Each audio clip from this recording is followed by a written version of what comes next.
चुनाव की तारीख है, 8 तारीख को काउंटिंग होगी, 17 तारीख तक नॉमिनेशन फाइल होगी। दिल्ली की जनता को मैं एक बार फिर से बहुत बहुत बधाई देना चाहता हूं और शुभकामनाएं देना चाहता हूं कि 5 फरवरी को फिर से चुनाव होना है और दिल्ली के लोग एक बार फिर से केजरीवाल जी को चुनेंगे।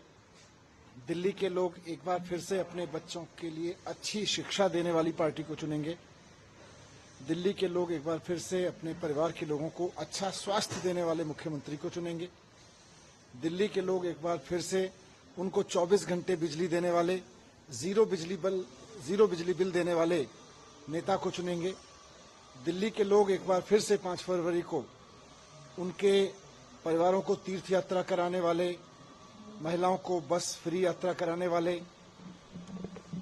डिफरेंट वेलफेयर स्कीम्स को ईमानदारी से लागू करने वाले ईमानदार और दूरदर्शी नेता केजरीवाल जी को चुनेंगे। दिल्ली के लोग एक बार फिर से अपने बच्चों का भविष्य और दिल्ली को साफ सुथरा सुंदर शहर बनाने के सपने को चुनेंगे और उसका सच करने के लिए ईमानदारी से बहुत सोच समझ के वोट करेंगे। मैं सभी दिल्ली वासियों को इसके लिए बधाई देना चाहता हूं कि एक बार फिर से लोकतंत्र का महान अवसर आपके पास है, आपके सामने है। आप अपने बच्चों के लिए अच्छा भविष्य चुनें, अच्छी शिक्षा चुनें, स्वास्थ्य चुनें, महंगाई से लड़ने के लिए मदद देने वाली सरकार चुनें और साथ साथ वोट जरूर डालें।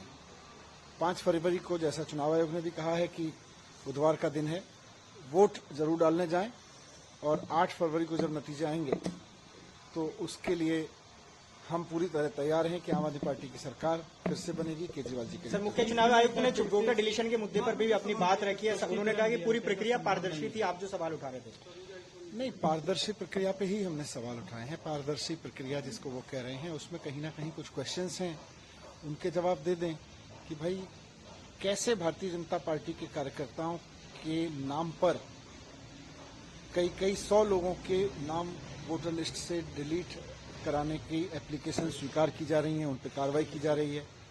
कैसे ये हो रहा है कि जो लोग दिखाए जा रहे हैं कि इन्होंने किसी का वोटर लिस्ट से नाम कटाने के लिए नाम दिया, वो लोग ही गायब हैं, वो लोग ही नहीं है। फर्जी एप्लीकेंट्स, वोट कटवाने के लिए फर्जी एप्लीकेंट्स के नाम का इस्तेमाल किया जा रहा है। कैसे हो रहा है? और अगर कोई कर रहा है तो उसके खिलाफ चुनाव आयोग क्या कार्रवाई कर रहा है, इसको भी पारदर्शी बता देते। वो बता देते कि हाँ जी, हमने संज्ञान में लिया था, इतने लोग फर्जी एप्लीकेंट पाए गए जिन्होंने चुनाव आयोग को नाम कटवाने के लिए झूठी मिसलीडिंग इंफॉर्मेशन दी थी और हमने उनको उठा के जेल में बंद कर दिया है। बहुत अच्छा लगता है, हमें लगता है चुनाव आयोग बहुत एक्शन में है। लेकिन चुनाव आयोग के मन की बात आधा पौना घंटा में कह के अगर वो ये नहीं बता पा रहे हैं कि जिन लोगों ने गलत एप्लीकेशंस डाली उनकी एप्लीकेशन स्वीकार करने वाले ऑफिसर्स क्यों, उनका नाम हाइड क्यों किया जा रहा है, जिन लोगों ने गलत और भ्रामक तरीके से लोगों के वोट कटवाने के लिए झूठे एप्लीकेशंस लगाए हैं, जिन लोगों ने मतलब एप्लीकेंट भी झूठे हैं, वो एप्लीकेंट भी मना कर रहे हैं कि जी मैंने तो किया ही नहीं। तो ऐसे में कौन कर रहा है ये कार्रवाई? उन्होंने क्या एक्शन लिया? जो लोग 1100 रुपए बांटते हुए पकड़े गए उनके खिलाफ क्या एक्शन लिया? मान जाएंगे बहुत निष्पक्ष है। केवल मन की बात और दिल की बात टीवी पे बैठ के कह देने से काम थोड़ी चलता है कि हाँ जी।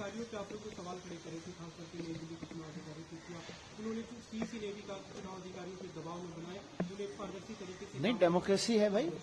अगर चुनाव आयोग, चुनाव अधिकारी कुछ गलत करता हुआ दिखेगा, अगर चुनाव आयोग में कुछ गलत करते हुए दिखेंगे तो दबाव तो बनाना पड़ेगा। डेमोक्रेसी में ये कहां से हो गया कि दबाव नहीं बनाएंगे? सही करने का दबाव होगा, गलत को रोकने का दबाव होगा, दबाव तो बनाना पड़ेगा। कैसे दबाव नहीं बनाएंगे? आप डेमोक्रेसी में ये नहीं कह सकते दबाव नहीं बनाए। आप सही करिए, और आप सही नहीं कर रहे हैं। आप अगर गलत तरीके से वोट काटेंगे, अगर गलत तरीके से झूठी एप्लीकेशंस, फर्जी एप्लीकेंट्स के जरिए दिखा के लोगों के वोट काटे जाएंगे और उनमें कोई ट्रांसपेरेंसी नहीं बरती जा रही है। जेनरिक प्रिंसिपल सबका ट्रांसपेरेंसी है, तो सारी दुनिया का कौन सा चुनाव आयोग कहता है कि हमारा सिस्टम ट्रांसपेरेंट नहीं है? स्पेसिफिक बताइए ना। इस विधानसभा में जिनके हमने उदाहरण दिए, इस विधानसभा में ये एप्लीकेंट कौन है जिसने सैकड़ों लोगों के नाम काटने के लिए कहा गया? उनके नाम क्यों छुपाए जा रहे हैं? सर, किस तरह से देख रहे हैं इस ट्रांजेक्शन को? लगे रहो केजरीवाल, 5 साल केजरीवाल और अब फिर से लाएंगे केजरीवाल, क्या कुछ? दिल्ली के जनता की दिल की आवाज है। पहले लोगों ने कहा 5 साल चाहिए केजरीवाल जी के लिए, 49 डेज की सरकार देख के लोगों ने कहा था। 5 साल की सरकार देख के लोगों ने कहा कि भाई अच्छे बीते 5 साल लगे रहो केजरीवाल।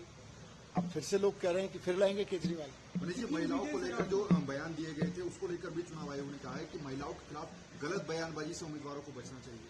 तो बिल्कुल एक्शन भी लेना। अगर नेता गाली गलौज पार्टी का है तो चुनाव आयोग कोई एक्शन नहीं लेगा। तो ये कौन से कानून में लिखा है कि गाली गलौज पार्टी का कोई नेता किसी महिला के खिलाफ अपशब्द बोलेगा, उसके शारीरिक